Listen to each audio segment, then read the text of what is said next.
ay archives ay fàttaliku ak i chronique. voilà jërë ngeen jëf ci seen ànd ak ñun rajo Sénégal di jégalu nag ci retard bi Salam Sénégal le grand entretien mi ngi Maham Ndiaye ginnaaw ba mu la nuyu ma bàyyi la suñu gante. jërëjëf Arouna Diouf maa ngi lay nuyu di nuyu itam tous les auditeurs de rajo Sénégal di am mbégte di ànd ak ñoom si jotaay bi di nuyu itam suñu gan tey muy Amadou Mokhtar Anne di jàngalekat si école bi nga xam ne rek moom moo di BM ak Dakar Science Pro. doon itam gëstukat ci école doctorale science bu faculté de droit waaw ak FASEC fi nga xam ne rek moom moo di université Cheikh Anta Diop bu Ndakaaru alors Amadou ñu am mbégte tey di ànd ak yow ci waxtaan bi. waaw jërëjëf maa ngi leen di jaajëfal ci invitation bi di jégalu ci retard bi xam naa séeréer yi dinañ ma amati nañ ndam suñu kaw. jërëjëf ñu war a waxtaanee li nga xam ni moom mooy surtout wàllu Sénégal ak bitim réew rawatina réew bu mel ne Maroc. la ko waral mooy jëwriñ bi njëkk bi di Ousmane Sonko moo nga foofu sa bërëb ba ngir ganuk ñetti fan ginnaaw itam li nga xam ne xew na fa si wàllu Coupe d'Afrique bi d'abord suñu wax si diggante Sénégal ak Maroc diggante boobu ban importance la am dëgg-dëgg sa gis-gis. waaw question bu am solo nga ma laaj donc dañu naan en général c'est une relation stratégique maanaam relation la boo xam ne dafa am solo du niroog yeneen relation yi parce que relation bi ñu am ak Maroc bokkut ak relation par exemple bi ñu am ak yenn dëkkandoo yi wala peut-être yeneen réew yi li ko waral moom mooy taarix muy histoire déjà suñu contact premier contact ak islam par exemple sur le plan religieux Maroc joué na ci benn rôle commerce transsaharien yi aussi bu njëkkaan je parle sous le contrôle des historiens Maroc joué na ci benn rôle même culturellement boo gisee ni ñuy solo ak yenn baat yi baatu Sabador par exemple ci langue locale u Maroc yi la ak yeneen donc boo xoolee aussi pilier wu diplomatie Sénégal comme toutes les diplomaties yenn saa yi mu changé mais am na ñaari constante moom mooy li ñu naan inaliénabilité de la question palestinienne nga xam ni mbiru Palestine moom boppam loolu amul werante amul xëccoo amul sax hésitation nguur gu fi mën a ñëw da koy appliquer à la lettre noonu la aussi la marocanité du Sahara occidental maanaam Sahara occidental nga xam ni benn portion la wala benn espace la boo xam ni Maroc da koy revendiquer ne moo ko moom loolu Sénégal da ko ci mës a jàppale mais en dehors de cela ñaari constante yooyu diplomatie Sénégal comme toutes les diplomaties yenn saa yi day dox di xool ay intérêt mais Maroc ak Sénégal aussi di soutenirante ci conseil de sécurité bu ñu waree porter ay résolution wala ñu war a porter aussi yenn combat yi bon y a aussi sur le plan économique les entreprises marocaines ça c'est vraiment visible ñu ngi fi et puis avantage bi moom mooy ñu ngi def lu nga xam ni moom la suñu les pères fondateurs doon encourager muy la coopération sud-sud boo bëggee xam coopération sud-sud da ngay xool ak Maroc ak Sénégal et puis aussi Maroc amaale beneen intérêt parce que Sénégal porte d'entrée la vers le marché de la CEDEAO ak yeneen. est-ce que mën nañu wax ni si wàllu njënd ak njaay boobu ngay wax ak li nga jotee teg sur la table est-ce que du Maroc peut-être moom moo si gën a gis boppam que Sénégal. moo ci gën a gis boppam d'ailleurs je lisais benn article ñu ngi doon wax ci déséquilibre boobu noonu parce que boo xoolee Maroc fii nii secteur bancaire bi boo xoolee daanaka moo ko dominé bëgguma def publicité mais banque yu bëri yi nga xam ne fa la ñuy mooy suñu gafa fa la ñuy def suñu xaalis marocain yi ñoo ko dominé nga jël secteur boo xam ne aussi dëgg la Sénégal est autonome bon du ma ne autonome en termes d'accès aux intrants wala engrais yooyu ICS a ngi fi dëgg la mais am na entreprise aussi marocaine boo xam ni côté phosphate ak aussi côté engrais mu ngi fi nga jël ko aussi côté assurance Maroc mu ngi fi donc dafa am benn déséquilibre boo xoolee nguur gu bees yi bi mu ñëwee ba tey muy jéem a même conseil interministériel mixte bi ñu doon def boo xoolee le maître mot wala yenn élément de langage même bu dee waxuñu ko moom mooy nan la ñuy def ba échanges commerciaux yi gën a mën a tolloo parce que ñun li ñuy exporter par rapport ak li Maroc di exporter bëriwul bon boo seetloo ñun yenn saa ay ressources halieutiques la wala yoo xam ni daal amul dayoo bi nga xam ni Maroc mu ngi koy exporter fii au Sénégal donc Maroc moo fi ëpp intérêt bien que ñun sur le plan symbolique diplomatique am nañ benn intérêt léegi gis naa nag nguur gi ñu ngi jéem a xool pour tollale loolu noonu et puis Maroc aussi. Est-ce que c'est possible loolu tollaloo bi. Bon ça peut être possible parce que d'autres pays l'ont fait yenn saa yi nag ni ñu koy defee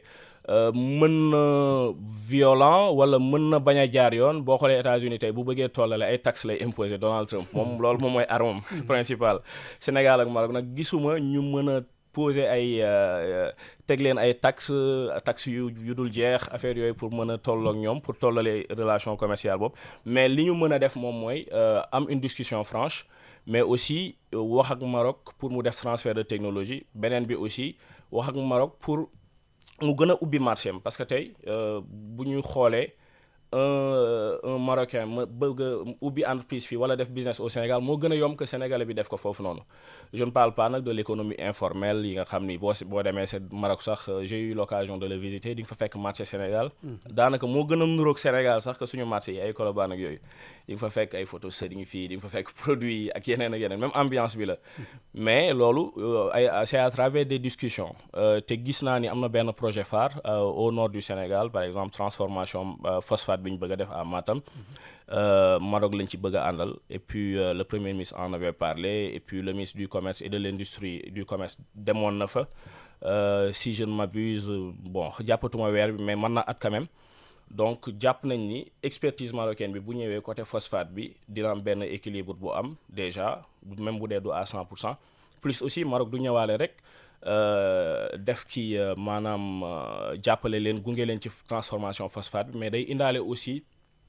li ñuy wooye les métiers voisins c'est-à-dire c'est prévu amaale fa benn université boo xam ne ci métier phosphate lay jàngale mais aussi université boo xam ni day former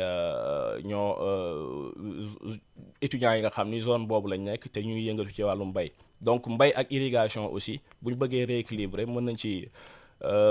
basé wu pour am yenn résultats yi bien que nag dina jafe ça va prendre du temps en général booy équilibrer relation commerciale balance commerciale laa bëggoon wax en général day jël temps politique publique yi ngay teg déjà même aussi en dehors des politiques publiques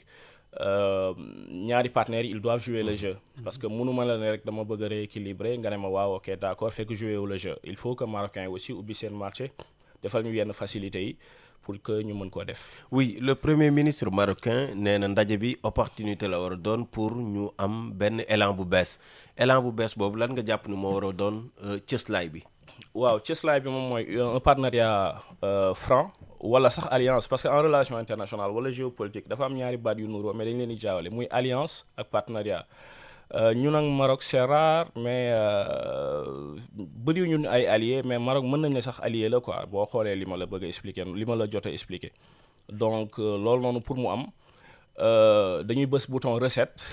mooy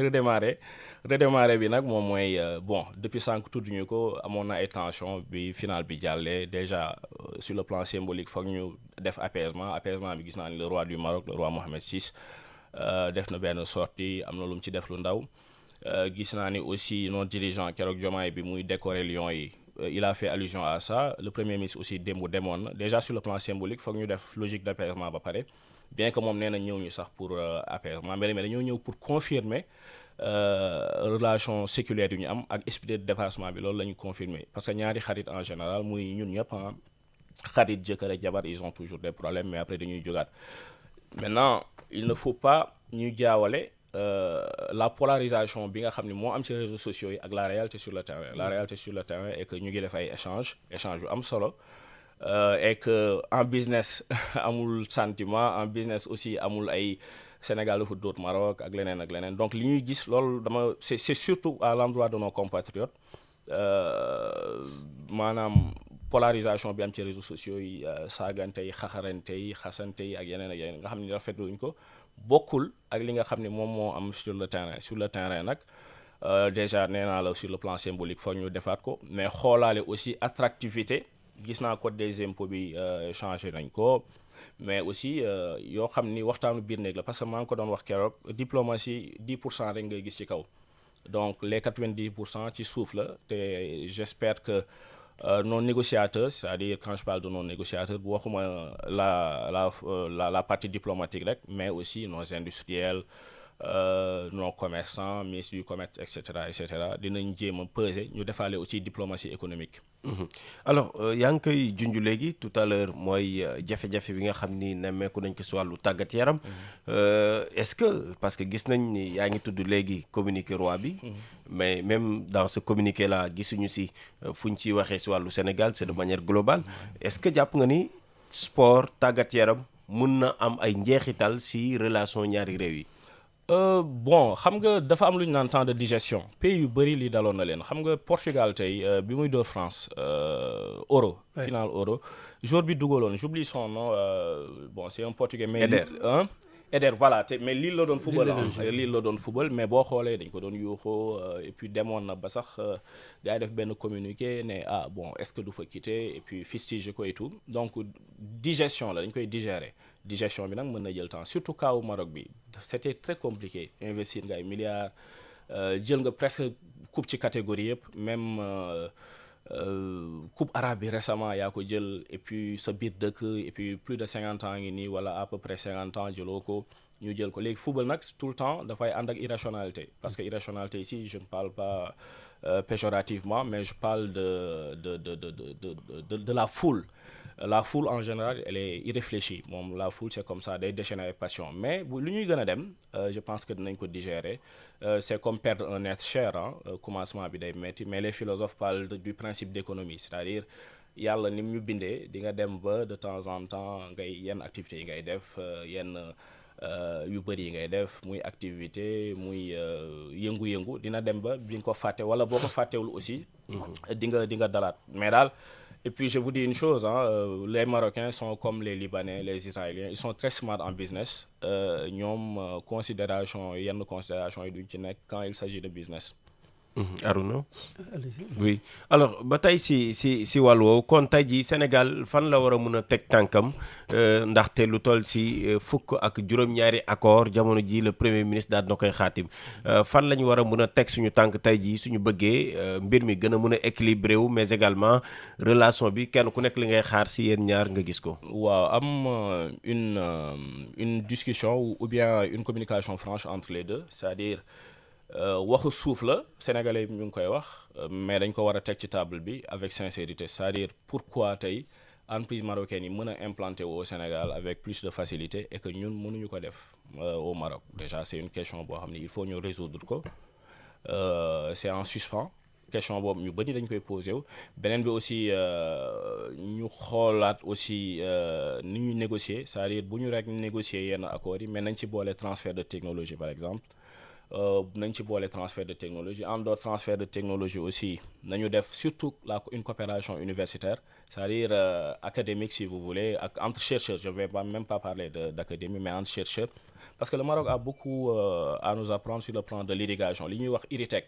irrigation nekkatul rek di arroser et tout Agritech aussi agriculture nekkatul juste ni ko suñu maam yi daan defee ak suñu papa yi léegi am na ay drone am na utilisation satellite am na utilisation aussi intelligence artificielle pour xam le rendement des données par exemple pour xam le rendement agricole même boo xam ni sax ñëwagul lool tout ça Maroc mën nañu ko jàngal léegi nag li ma la wax rek léegi il faut avoir une discussion franche question centrale bi fii la problématique te sénégalais yu bëri di ko posé wu mais mënuñu ko wax ci kaw parce que relation yi ñu am ak Maroc ñu ngi rafetal mais mooy facilité yi entreprise marocaine yi am au Sénégal pour mën fee implanter wu nu mu leen neexee pourquoi ñun mën a difficile ci ñun. pour ñu d'ailleurs le premier ministre insisté na si loolu dans son discours. exactement léegi nag loolu le premier ministre nag mën nga ko critiquer lu ne mais c'est quelqu'un boo xam ni il est transparent en général quand il parle il dit les choses comme tel et puis ça a été salutaire pour mu wax ko parce que boo seetloo ses prédécesseurs wala ñeneen ak ñeneen sénégalais yi daan xool li ñu boole noonu Maroc culturellement la Tijania ak leneen dañ daan daaw ñu ko bëgg a wax parce que li ñu doon bañ moom mooy marocains yi am impression wu ngeen baal ma ci expression bi ñu am benn impression France dégage bis quoi Maroc dégage donc loolu aussi Maroc sax intérêt la pour mu gën a góorgóorlu ci loolu parce que dafa am benn vague souverainiste boo xam ni moom moo nekk en Afrique surtout au Sénégal souverainisme nag moom mooy léegi damay moom sama bopp ci mbay ci ceeb ci njàngale bi ci valeurs yi ak yeneen dama ci moom sama bopp léegi moom sa bopp boobu nag dafa ànd ak équilibre boo xam ni ku may traiter ku may négocier maanaam dañuy tolloo du ma ci ëppale wala aussi même bu ñu tolloowul aussi day ànd ak justice day ànd ak dëgg day lalu ci dëgg donc loolu noonu ça a été salutaire pour mu wax ko donc mécanisme boobu bañ a aussi def ay effet d'annonce kese comme démb voyage bi ñu def mën nañ maintenir déjà les canaux étaient toujours maintenus mais nañu gën a maintenir parce que li xew ci final bi dëgg la sport la mais dafa war a interpeller les deux pays pour wan ne ni diplomatie du acquis quoi en anglais on va parler de never take something for granted bul jël lépp comme quelque chose d'acquis que yenn saa yi mën na tàngee mën na yëngatu ay flux ak reflux la final bi wane na ko bu ñu jàpp ni rek ñun ak Maroc ay alliés la ñu ay partenaires lañu yoo xam ne du mës a deñ nangam sangam donc final bi alerté na loolu carton jaune la woon bu dee mën naa utiliser langage footballistique ñu xoolaat ko et puis coopération médicale bi aussi en médecine les universités elles font un excellent travail donc yooyu noonu yëpp ñu teg ko ci table bi xool ay quotas xool aussi formation bi surtout ak renforcement de capacité bi yi nga xam ne ci yenn secteur ministériel yi wala yenn agents yi pour marocains yi def ko. au sànq yaa ngi koy wax au nom de la diplomatie xam nga nañ ko jàppanti yoon final bi am na doomu Sénégal fukk ak juróom-ñett. ñaa ngi leen teg loxo ndax visite ko Ousmane Sonko foofu mën na bokk vraiment ci luy apaiser tension bi ñu wàcc dañu ñibbi seen réew. bien sûr d'autant plus que ñun am nañ coopération judiciaire bu am solo ñun ak Maroc donc loolu noonu mooy li ma doon wax sànq xam nga diplomatie tout le temps ñun li ñu gis lu tuuti lay doon. leneen lépp ci suuf la waxtaanu biir néeg la diplomatie boo ko doon traduire en wolof mën nga ko wooyee waxtaanu biir néeg et puis sax nit ñi dañuy fàtte mais diplomatie su problème amul yenn saa yi soxla woo ko sax en diplomatie problème nga ko gën a soxla wala say ennemi parce que say ami jarul yenn saa yi ngeen di waxtaan da ngeen di maintenir canaux communication yi kese donc loolu noonu mën na apaiser mais mën na aussi on ne sait jamais xamuñu exactement bon man à mon niveau suivre naa visite bi et tout mais coopération judiciaire boobu noonu aussi mën nañ xalaat ni visite bi mu dem doomu Sénégal yi yi ñu fa jàpp mën nañ leen bàyyi d'autant plus que du infraction bon sur le plan symbolique adduna bi yëpp ñu ngi doon gis bon ñuy dóorante ay chaise ak yooyu mais du infraction boo xam ni aussi war na mën a tax ñu téye leen foofu noonu du amul homicide amul meurtre amul leneen donc pour man ils ont bien fait parce que piège amoon na li mënoon a xew mooy te nit ñi doon ko ragal moom mooy ñu dem ci escalade bi mooy suñu autorités yi génn par exemple fustiger yenn affaires yi wala leneen ak leneen fustiger aussi yenn postures yi bu ñu ko defoon rek escalade day am maanaam coow li du fay mais ni ñu ko defee nii wax dëgg fa yàlla noonu la et puis il faut ñu maintenir ko may nit ñi ñu digérer parce que mënul ñëw rek calme en ce moment parce que li ma la wax rek sànq final bi c'était daanaka du woon rek sport mais outil soft power bu Maroc la woon boo xam ne bu ko jëloon rayonnement international am ça allait prendre une forme boo xam ni wala un poids boo xam ni fii ba 10 ans ba 20 ans peut-être day peser wu Maroc day gën a dem ci kaw parce que boo xoolee coupe du monde bi da ko war a organiser boo xoolee aussi industrie armement bi boo xoolee mu ngi développé wu avec une alliance avec Israël boo xoolee aussi mook Maroc mook Algérie Andorre mook Algérie yeneen pays aussi fexe na diplomatie am ba ñu aider ko ci la question du Sahara occidental te sax commencé na ci am ndam parce que Nations Unies am na résolution bu ñu voté woon dans ce sens donc Maroc dafa miser woon trop ci final bi pour couronner loolu noonu parce que football bi dafa ñëwoon pour mottali loolu noonu léegi nag il faut laisser du temps au temps comme je le dis laisser du temps au temps avoir des discussions souterraines entre les deux parties sur le plan diplomatique mais aussi ñu bañ a jaawale li ñu gis ci réseaux sociaux yi polarisation bi ak li officiel réseaux sociaux yi en général représenté wul la diplomatie mën na représenter nag polarisation politique comme ñaari camp yu bañante opposition pouvoir et cetera mais sur le plan diplomatique réseaux sociaux yi déterminé wu ko. Alors la dernière question en wolof avant de passer dans la partie française au-delà du Maroc gis nañ kilifa yi yeesi ba ñu ñëwee am nañ politique bu ñu am jëmale ko ci bitim réew de manière globale tey soo doon évaluer seen gis-gis boobu ñu am seen doxalin boobu noonu lan nga jàpp ni est-ce que jàpp nga ni ñi ngi ci yoon bu gën pour Sénégal wala déet am na lu ñu war a joyanti. Bon xam nga au début tous les spécialistes xamuñu woon fu ñu leen di situer parce que xamoo woon bon joxoon nañ benn indice parce que ni ñu tëggaatee ministère bi tuddee ko intégration africaine ak affaires étrangères joxoon na la benn indicateur bu lay won ne ñii tey coopération sud-sud d'ailleurs le premier ministre boo leen fàttaliku bi mu fi demee Sierra Leone bi la question de l'acier ak Maroc le Mali aussi qui est notre premier partenaire commercial en termes d'exportation jéego yi ñu ci doon def visite yi mu doon def ak partage tâches yi ni ñu ko defee Diomaye en général les pays occidentaux le cadre formel moom mooy dem pays Moyen-Orient yi mu délégué ko le premier ministre ak yenn certains pays asiatiques loolu yëpp ñu seetloo le président de l'Assemblée nationale également de l'Assemblée nationale di def aussi diplomatie parlementaire bu am solo El Malick Ndiaye donc loolu noonu ñu ngi gis ni au début amoon na benn flou parce que li ñu tàmmoon moom mooy diplomatie benn centre d'impulsion kese la mooy ministère des affaires étrangères ba am na sax ñi nga xam ne opposant la ñu Ousmane Sonko ñu ngi doon wax ni mu ngi empiété ci plate-bande du président de la République côté boobu au début wax dëgg fa yàlla amuñu woon lisibilité c'était baaxul woon trop mais après par la suite ñu ngi commencé di gis li ñu bëgg a def sur le plan diplomatique te en diplomatie camouflage dafa am solo terme militaire la mais en diplomatie aussi da ci am solo c'est-à-dire parfois ñu bañ a xam yenn saa yi ngay def pour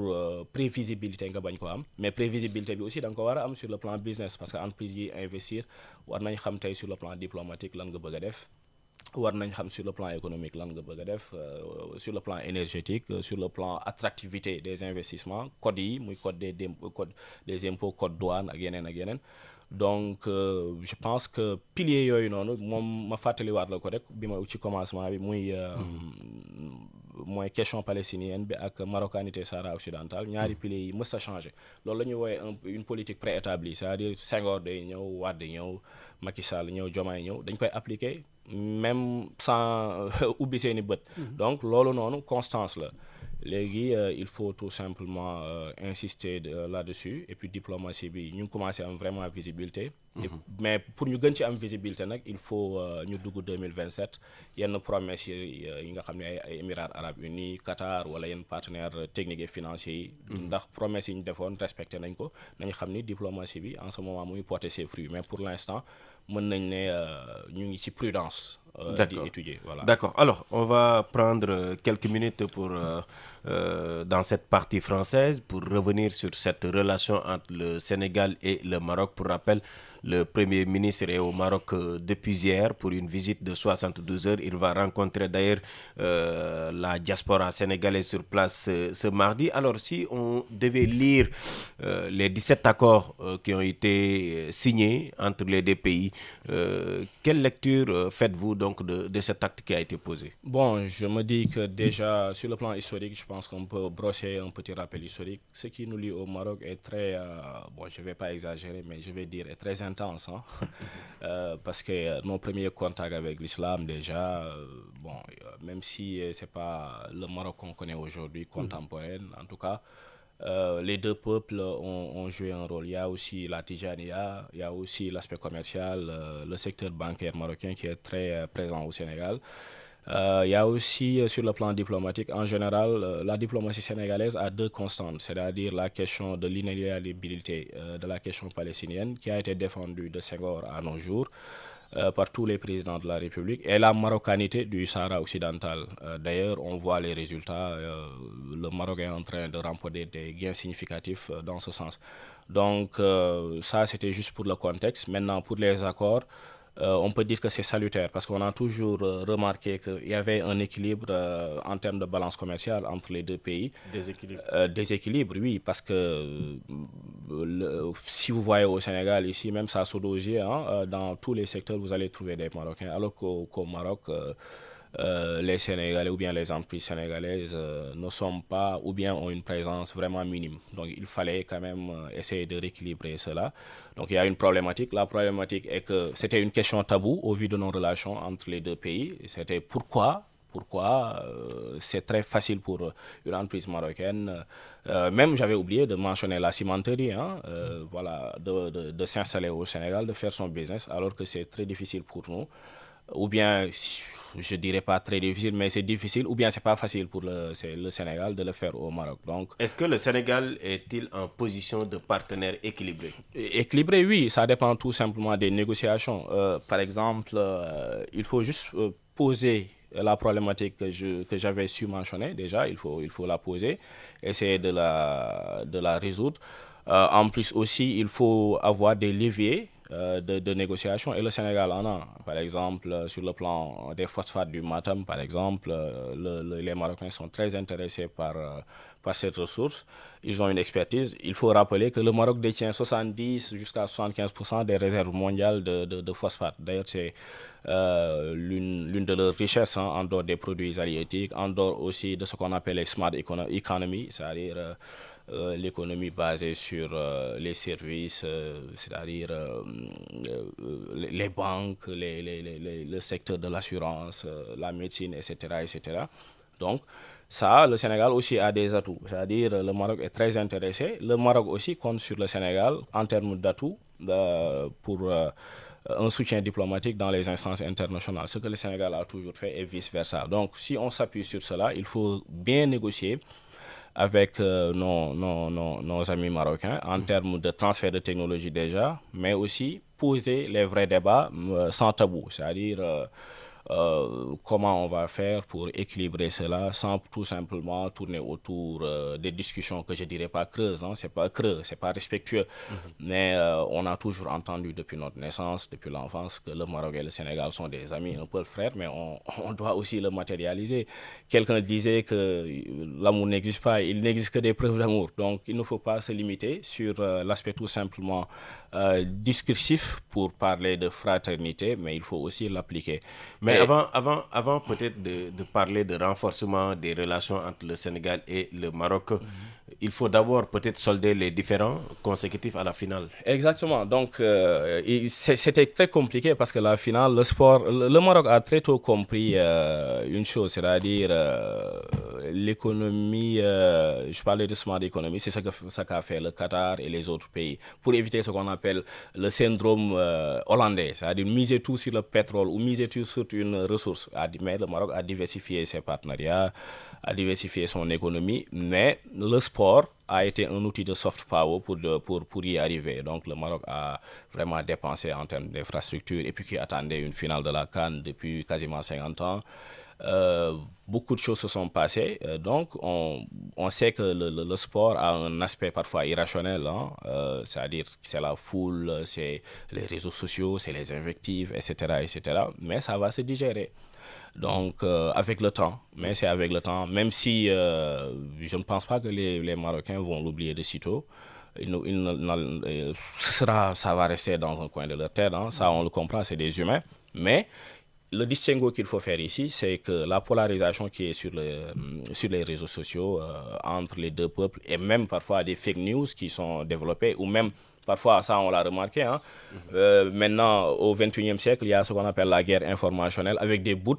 des faux comptes qui alimentent la haine. Tout ça, ça a été documenté, hein, sur le plan scientifique. Donc, il ne faut pas confondre cet aspect-là avec la vraie diplomatie qui est menée entre les deux pays. Donc, entre les deux pays, avec le temps, je pense qu'ils vont le digérer. Et les Marocains et les Sénégalais, c'est deux peuples qui sont très pragmatiques. Quand il s'agit de business, il y a certaines considérations. Voilà, ils les mettent au second plan. Merci beaucoup Amadou Mokhtar Anne qui était notre invité à Arona Diouf ce matin. Merci beaucoup jërëjëf. jërëjëf merci de l'invitation bi. jërëjëf Amadou Mokhtar Anne di jàngalekat di xeltukat li ñu waxtaan ak moom sunu gan nag dañuy may Ouleye Kane toogu bi ma ubbi leen bu mu jokkoo bi yéen mbokki auditeurs yi ngeen mën ci réagir incha allah suba naa dellu si ci Salam Sénégal. salaamaaleykum Sénégal ngi maaleykum salaam Sénégal ngi nanga def sawa Sénégal ngi. Radio Sénégal